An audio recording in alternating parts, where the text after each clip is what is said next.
Hi everyone, Letty here. Welcome to another hashtag paper stash smash video. This is a double paper pack smash. I'm using Approx A Birthday Wish, both the boy and the girl version, for projects prepping for craft fair.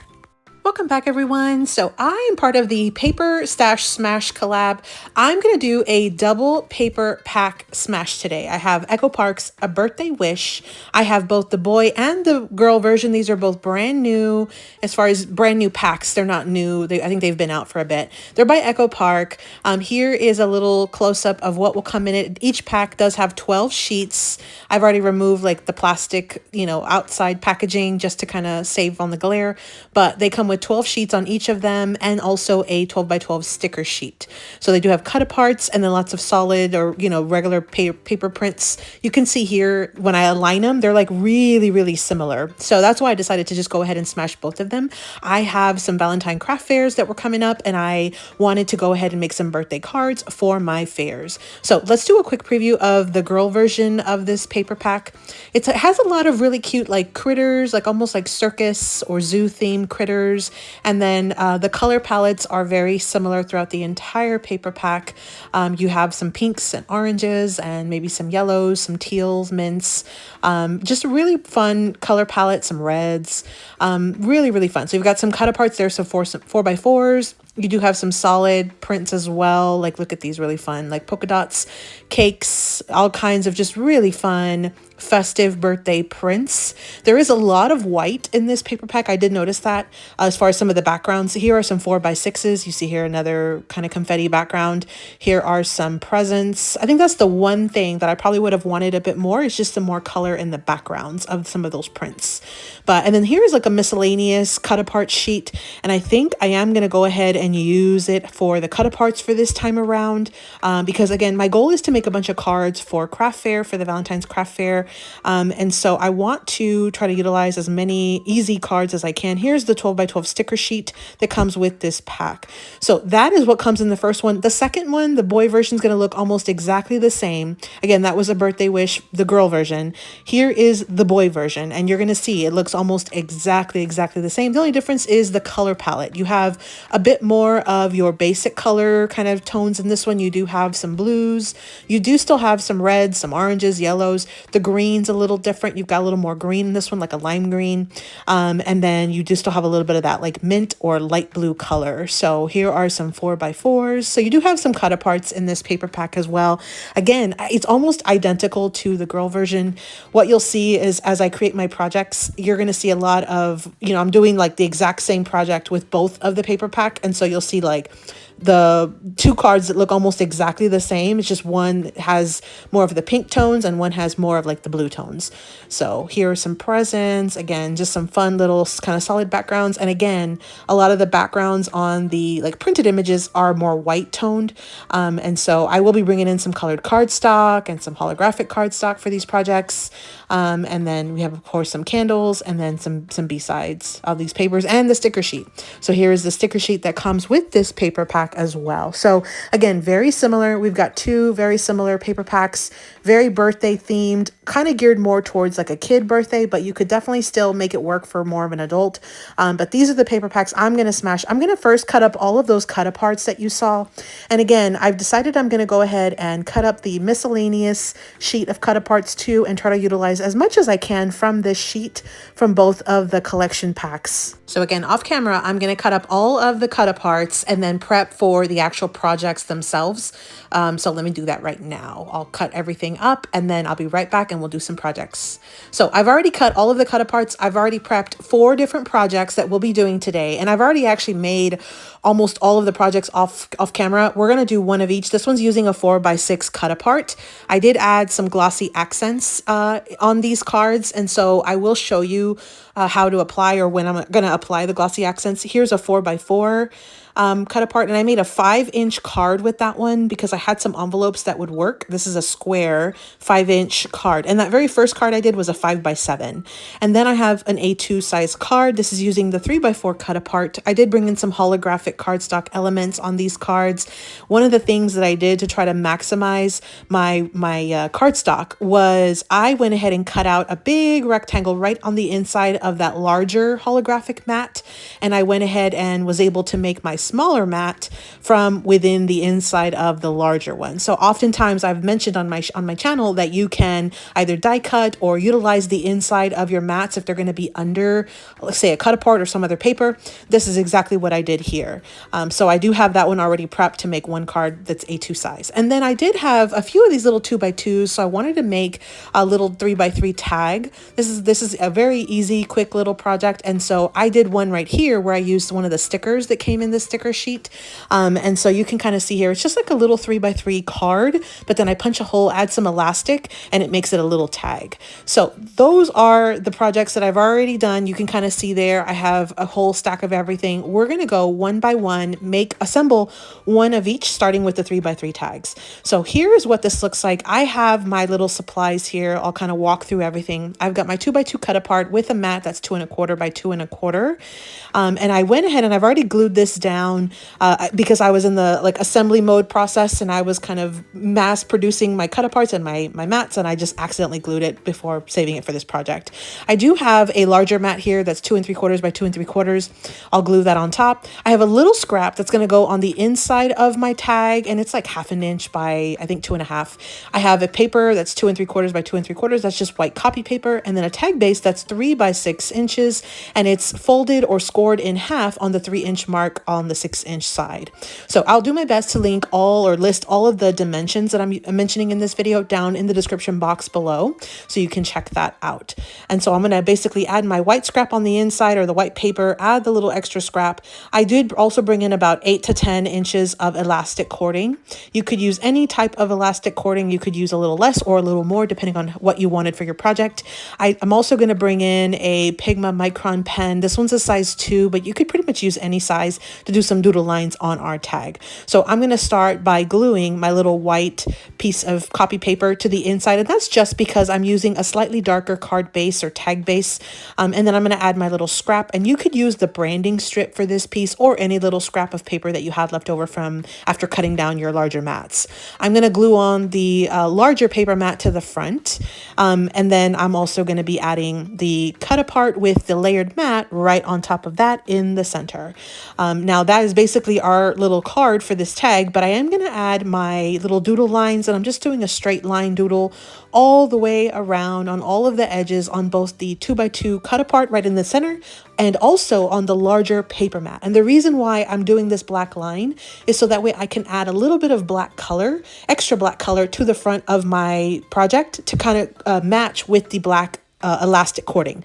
I'm going to bring in a 1/8 hole punch, and I'm going to punch a little hole all the way through all of the layers right here in the corner. And that is just so that I could add my elastic cording. You could use a regular 1/4 inch hole punch. I'm just having to use a smaller one because my elastic cording is not thick. You're going to string it through the hole and then tie the two ends and pull it together, trying to get that knot as close to the end as possible. And that is your tag. It is that easy. So you see here, the elastic allows you to put it on pretty much any kind of project, a gift bag, and that's ready to go. Now, the next thing I have are A2 size cards using the 3x4 Cutaparts. So I already have prepped everything. I have an A2 size card base. I have my large mat, which is 4 by 5¼ inch, and this is my pattern paper. I have a little scrap that I have that's about 2x4, and I'm going to add that to the front. Really, the height doesn't really make a big difference. It's the width that you want to make sure matches your other larger mat, which in this case is 4 inches. I have my 3x4 Cutapart and a coordinating mat that's 3¼ by 4¼ So that's going to go layered up. You could also die cut or punch right in the center. For this project, I've already kind of taken quite a bit from that one paper of the holographic cardstock, so I'm going to leave it as is for now. I thought that holographic cardstock looked really great. So I'm going to glue my Cutapart to the holographic cardstock. I mentioned this in my previous video. I always try to use the dry ATG whenever I'm going to glue to metallic cardstock, just like this. I find it's a little easier to work with. Now for the rest of my paper, I am going to use wet glue. So I'm going to start by gluing the strip towards the bottom center of my mat. And the reason why I glue that first before adding it to my card is in the event that I have a little bit of extra that's kind of hanging off, I can trim that off, just like you just saw me do there. So, and then now I'm going to go ahead and glue my large mat to the front of my card base. Now on some of these, I did go ahead and use some white card bases. If the pattern paper that I was using had a lot of color, I also, you see the card on the right hand side was a yellow card base because the paper had a lot of white in the background. So I wanted to have a little bit more of a difference. So I did already add some glossy accents to the card on the right with the lion. So I'm going to go ahead and just quickly add a little touch of glossy accents to this one by adding a little bit of glossy accents to some of the sprinkles or confetti that are on here. I'm not going to do every single one, just a few of them. So that's glossy accents. So that is what it'll look like. I'm going to set this aside to dry. It's ideally, you want to set it aside for up to 24 hours, but I usually don't do it that long. We're going to do a 5x5 square card now. So I was using those 4x4 Cutaparts on these because again, I had found some specific envelopes in my stash that would work. So that's why I'm doing this size. Use what you have. Now your card base is 5 by 10 inches. It's going to be scored in half on the 5-inch mark and then folded on that 10-inch side. Now I'm using a larger mat that is 4 by 3¼ by 4 and 3¼ and that's going to go almost all the way to the end. I'm going to leave just a small little border. I've got my Cutapart, which is 4 by 4, and the mat, which is 4¼ by 4¼ Now I did already die cut out or punch out a shape from the inside of my cardstock mat. That was just to kind of make my cardstock stretch. I brought in some little scraps that I'm going to help keep that flush. And then I have my 4x4 Cutapart, of course. So that is what my little very simple basic 5-inch card is going to look like. Let's go ahead and glue. Again, I'm gluing to some holographic or metallic cardstock. So I'm going to add ATG or dry adhesive, double-sided adhesive for this first step. And that is, again, because I find it just so much easier to work with. Now I'm going to add these little scraps right onto the inside. And that's just some scraps that I had in my stash to make it flush. So that way it'll kind of align perfectly on the front of my card without feeling the hole that's right under there because I had die cut out that shape. So I'm going to glue my larger mat down first. Then I'll go ahead and glue my layered Cutapart that I had with the holographic cardstock and then add that to the front of my card. I'm just removing excess glue and now my card is finished. And just like my first card, I did already add glossy accents. You can see the little dots and things on the balloons. I added it to my first card. So I'm going to go ahead and bring in the glossy accents one more time and add some to this little card. I do have a link to Amazon for these glossy accents. If you've never seen this before, it's really a fun crafty tool to use. It adds like a shine and gloss to something. It does dry, completely dry, just takes a little bit of time, but you can see there, it just really adds a little bit extra to my card. So I'll set this aside, let it dry, and we'll move into the next one. Now the last one was the 5x7 card, and I've already added glossy accents to that one. I have several pieces here. I did already die cut or punch out or cut out the inside mat that I was going to be using for my other card here. I did leave quite a bit of a border all the way around. It's pretty hefty, probably at least ½ an inch all the way around. I'm going to add some ATG to the frame of this Cutapart, which is the 4x6 Cutapart. I'm going to glue it down to my card mat, which is like my partial mat. Notice here, I did not put it all the way straight and then it tore on me when I was trying to lift it. So no big deal. When life gives you lemons, you make lemonade. We're going to go ahead and just do it again. I just took it off. And what I'm going to do is now I can actually show you how I'm cutting this with my little like finger tool, my Fisker's finger tool blade or finger blade. So I just used a ruler, which ideally you want to use a metallic or a metal ruler. So that way it doesn't like trim the ruler as you trim, because the blade on this finger, Fisker's finger blade is really, really strong. And so I'm just basically cutting about an even border all the way around. That will be saved for another project. And then this is what I have left. And now I can glue down my Cutapart down to my little leftover mat. So I'm adding some glue on the inside, and then I'm going to finish it off with some scraps just to, again, to make it flush, just like that. And then I'll go ahead and finish adding glue and glue down my larger mat, which this is just a piece of cardstock from my stash.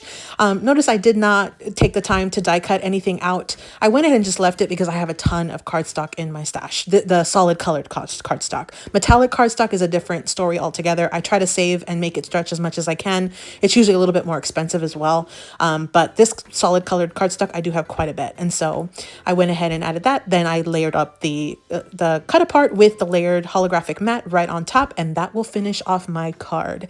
So I am going to go ahead and bring in, again, the glossy accents to finish off my card. I added a ton of glossy accents to those candles just to really make them shine. So I'm going to go ahead and start by adding some to the little tips of the flames. So it looks like they're actually lit, and it really does give it the illusion that they are like lit or alive or whatever, whenever you see it in person.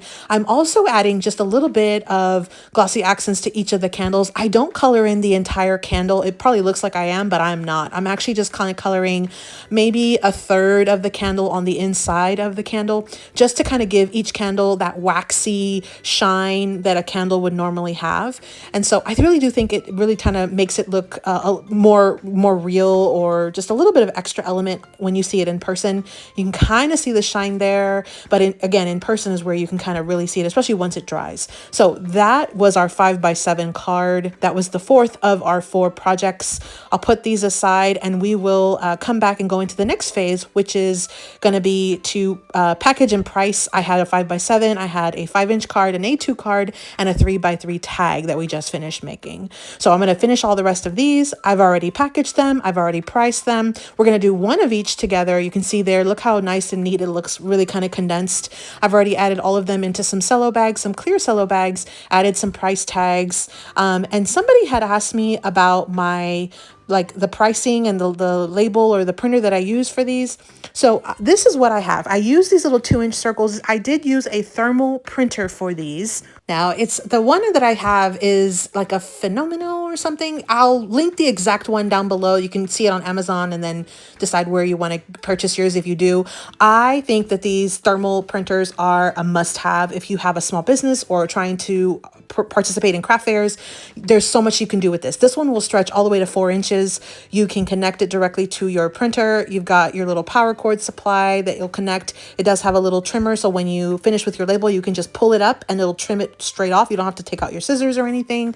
It does come with the coordinating cords, everything all kind of in one. So I do highly recommend having one of these if you are going to be selling your products.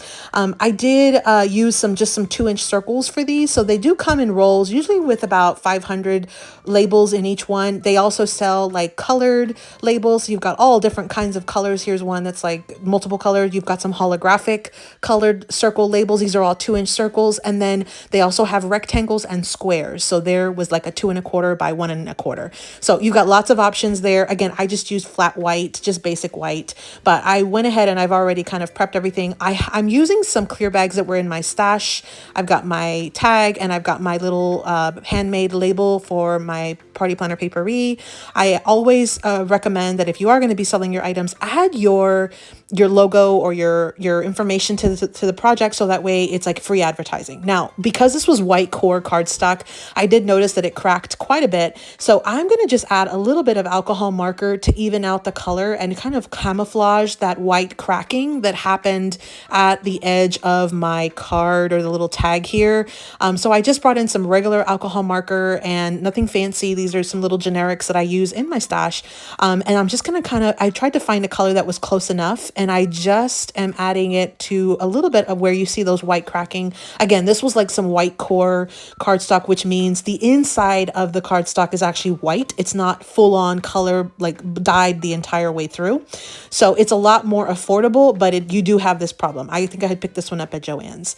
And it's definitely not my favorite, which is why, again, I brought in that marker. So I went ahead and I added my label. Then I folded it with the elastic cording over the top, folded it, put it into my cello bag, and then I went ahead and peeled the sticky part, pressed it down while taking the air out of the pack, just like this.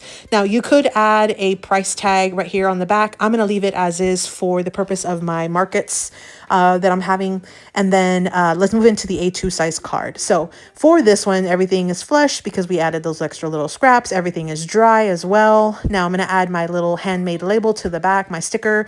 And so I'm going to add that first. Then I'm going to pair it with a coordinating envelope. I am going to put it with the flap to the outside, just like this. So that way anybody looking at this would know that that envelope is definitely coming with the card. And I do mention that whenever somebody is looking at my cards, I do mention that all of them do come with an envelope, but I like to just make sure to have it displayed as well. I'm going to go ahead and remove the sticky part, fold the flap over, and take out any excess air. And that is our card already packed up. I'll finish it off with my pricing label. And I do charge $2 for these cards. And I also do sell those little tags for 75 cents. So that's the pricing I had set for my craft fair. I got a lot of questions about the pricing. I'll probably talk about that in another video, but here is our card. I mentioned I had picked up a ton of these envelopes on clearance or on sale at a crafty thrift shop here locally here in Austin. So I had a ton of these. These are 5.5 by 5.5 inch envelopes. And so I went ahead and figured that I would make a 5 by 5 square card to go in these. And so I add the little handmade label to the bottom, put my flap to the outside, and then I added into my cello bag. Now, this cello bag is like the perfect size, or maybe even just a tiny bit small for this project. So when I have to add it in very carefully, but once it fits like a glove. Like it is so perfect. Like there's no wiggle room, which is kind of what I like. I like for there to be a really good fit on the cello bag without a lot of like excess on the sides or on the bottom. And so I just remove the sticky part, kind of fold it over, take out any excess air, but don't press too much as far as kind of pressing down, because I want, again, to have that perfect fit and I don't want to bend anything. I'll add my pricing label and that will be done. So you see here, I've got a lot of extra room on my cello bag, but as far just for the fold over, but otherwise it fits like a glove. Now this has already dried. Look how shiny that is. And again, in person, it just looks 10 times better. You really have to kind of see it in person. But I'm going to add my little sticky label here to the back, and I will go ahead and add my envelope. And again, I'll put the flap to the back. Now I am doing $2 for all of these different cards. I felt that they were very like basic, very easy. I didn't spend a lot of time on any of these designs. And so I'm just doing $2 just to kind of get rid of them at my fair, because I make a ton of cards and I really want to try to get rid of these and not keep so many things in my stash. There were a lot of questions about pricing. Some people thought that the $2 price point was just spot on. Some people thought that it was a little bit high. For me, for my market, for what I put into these projects, I feel like the $2 mark is spot on for me. Now, I did bring in a bunch of envelopes that were on clearance. I also did find some at the crafty thrift store as well. Look, 24 envelopes for 25 cents. These were 5 by 7 envelopes. I thought the green color worked really well with these cards as well. So those were what I did. I've already packaged all of those up, and I will do a full recap up next, so that way you can see all the finished products. Okay, so to recap, we smashed 2 paper packs. These were a birthday wish. It was the girl version by Echo Park, as well as the boy version by Echo Park. Now, these 2 paper packs were brand new. They came with 12 double-sided sheets, including 1 sticker sheet at the end as well. Look how close they are. They look almost exactly the same. So that's why I decided to go ahead and just smash both of them. I needed some birthday cards for some Valentine craft fairs that I had and I'm having. And so you can see here, I did use quite a bit of the stickers, but I still have quite a bit left. I'll save these. I still have some scraps that I will also be using. This is the scraps that I had left, which is not that much considering this was 2 paper packs. There was this really long sentiment that I thought would be great for a scrapbook page, but I don't scrapbook. So I'm gonna have to figure out what I want to do with this, maybe give them away or potentially cut it up and use it for something else. There was also a couple of these longer sentiments that didn't quite work with the projects I was doing today. And so I went ahead and left them. I figured, again, I could maybe potentially use them in the future. There were some paper scraps, but this is really all there is. And 2 of these were some of those 4x4 Cutaparts that just didn't have a sentiment. If they would have had a sentiment, I would have used them. So that is what I had left out of 2 full paper packs. Not a whole lot. I am going to keep moving forward though, because I had my craft fair that I needed to kind of get set up. I did make also 29 A2 size card like fronts or bases that are ready that just need decor. They need a sentiment. They need like a focal image, maybe a little like a picture with like a critter or a cake or another Cutapart that I can add on. But I basically ran out of my decorative elements aside from what I had on the sticker sheets. So I figured I would just prep those and have them for future whenever I needed more birthday cards. But otherwise, I've already prepped everything else. Let me do a quick kind of run through of all of the projects. So I had 17 5 by 7 cards. These were primarily using those 4 by 6 Cutaparts. And so these, again, I kind of have them in pairs where you see kind of the pinker version and then the more blue version. And that's just, again, because each of these 2 paper packs looked almost exactly the same. I did add glossy accents to all of these cards, but you probably can't see it because of the glare from the cello bag. Again, I'll try to link all of the dimensions or list all the dimensions that I used in this video down in the description box below. And if you haven't already checked it out, I do have another paper pack smash that was much more in detail and in depth that I'll link at the very end of this video that I did earlier this month. So that was 17 5x7 cards for the first project. Then I did 16 5-inch square cards. And again, that was because I had those kind of odd shaped envelopes in my stash. So I decided to make some cards to go with it. And again, you see here, you've got kind of the boy and girl version of each of these cards. And these are just, again, 5-inch square cards. I do believe that you have to have extra postage whenever you are mailing this size of card. If you hand give out or hand deliver the card, obviously there's no postage, but it is a little different. I believe that there is extra postage for square cards. That's just my understanding. But again, there's 16 5-inch square cards. Then I had 37 A2 size cards. So these are sort of like your standard size here in the US, an A2 size card. What you see often at the store is like a 5x7, but this size is what you would normally see from like an actual card maker that's handmade. So I have a ton of these. I did bring in some of the stickers. I definitely did do also some glossy accents on all of these. It took me quite a bit to kind of get everything kind of like added to all of these, but I felt like I was able to get a ton of cards.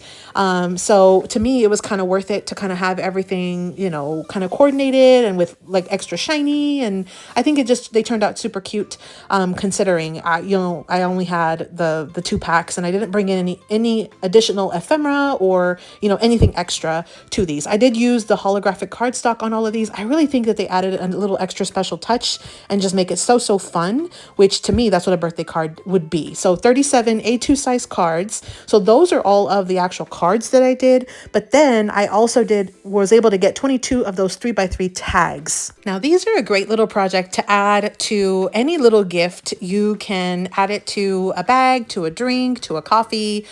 You can tape it down to a gift wrapped box. You pretty much can kind of, the sky's the limit with these. You could add them to some flowers. You could, add them with a gift card. You've got lots of options.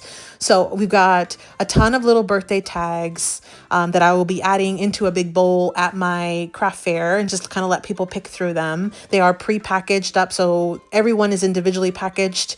So that makes it kind of neat and kind of just professional for the people that are shopping at the market. I think these turned out cute. I think they're very versatile. So again, 22 3x3 tags, and they're some of my favorite projects to make these little bitty tags. So 92 total cards and tags, but we also had those extra card bases, and this was, again, a birthday wish, the girl and the boy version. This was a double paper pack smash for the hashtag Paper Stash Smash collab that I'm participating in this year. Thanks so much for visiting, everyone. I hope you got some inspiration. Take out those paper packs, and let's get to smashing. Happy crafting.